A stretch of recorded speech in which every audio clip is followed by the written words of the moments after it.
But let's close this one out with our weekly Pens poll. We asked, who will lead the Penguins' bottom six in scoring this season? The options we gave you were the entire third line or other. Jesse Puljujarvi, a lot of people loving what he did in the preseason. I mean, 8 points in 4 games. I would love what he did in the preseason too. 50% of the vote, though, Horwat. 50% say Puljujarvi is going to lead the Penguins' bottom six in scoring. 28% go with Lars Eller, who led the Penguins' bottom six in scoring last year and is currently still their third-line center. 20% say Rutger McGroarty, and 2% say other. So what say you? Who leads the Penguins' bottom six in scoring in 2024-25? So my first question response is Rutger McGroarty's percentage so low because he's going to get the boost to the top six? That'd be my sort of rationale for it. Yeah, I wouldn't say that's a guarantee until a little bit later in the season. I mean, he looked fine last night, but I don't know, because the Penguins' top line didn't look too good. I mean, Drew O'Connor was bounced off of that line. Anthony Beauvillier led the team in shots, but again, how many of those were shots that actually could have beaten Shesterkin on any given day? I don't know. So, I mean, maybe there's just a necessity, but I also think there's a guy that is the healthy scratch that could potentially take one of those roles, not to mention Brian Rust's return. Yep, glad you said about Terry Puusinen, because I was thinking the same thing. It could be anyone, because the bottom six is so up in the air.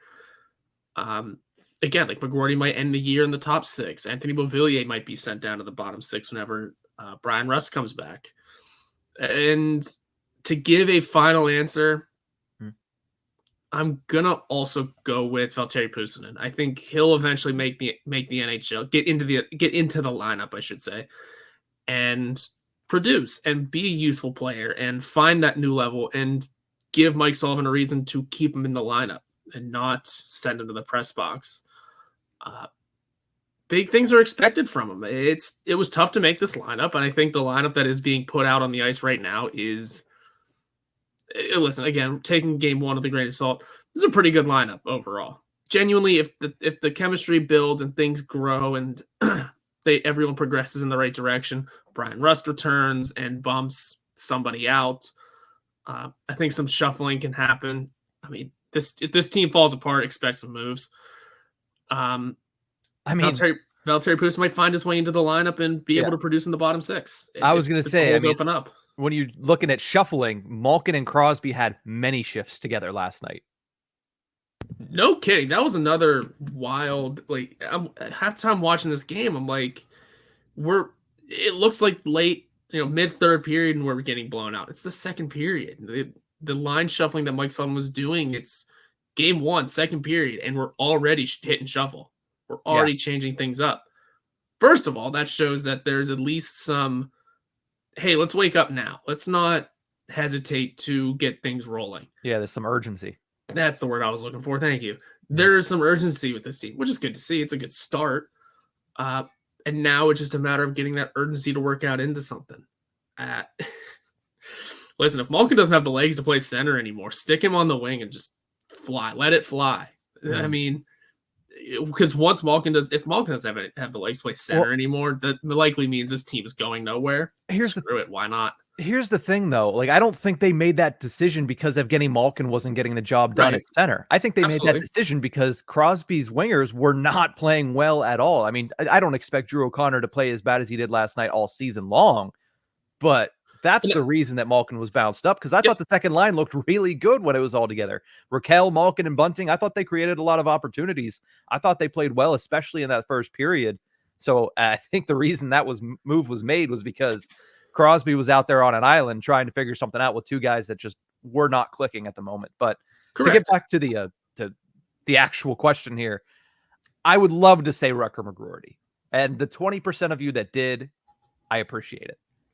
I have a hard time, though, believing that a rookie who's 20 years old, who is the 12th youngest player to ever play next to Crosby or to make his debut since Crosby has made his debut, something like that. Penguins PR put it out yesterday. I have a hard time believing he's going to come in and he's going to just be able to accumulate, that's a hard word to say at the morning, points at that level. So I was going to say Lars Eller because he did it last year, but I think the bottom six is raised in a level. I'll go with Puljujärvi. I'm a little hesitant to go with the preseason All-Star because I think everybody is kind of in on him. But I also, again, I liked what I saw from him last night as well. So he transitioned that into the regular season as much as any business, because last night, as you mentioned, it was a mixed bag of emotions and performances. But I'll go with Jesse Puljujärvi. I think that this is a guy who has the pedigree, who has the history of being able to score in bunches, and has certainly a solid role with this team as the start of the season happens.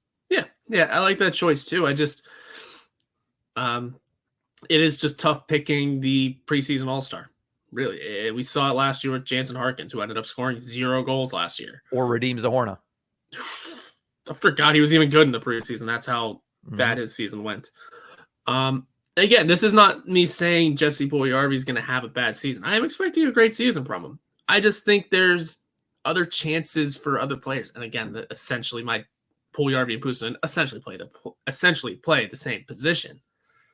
But if someone's able to take the left side, those two could share a line and do great things, which I would like to see.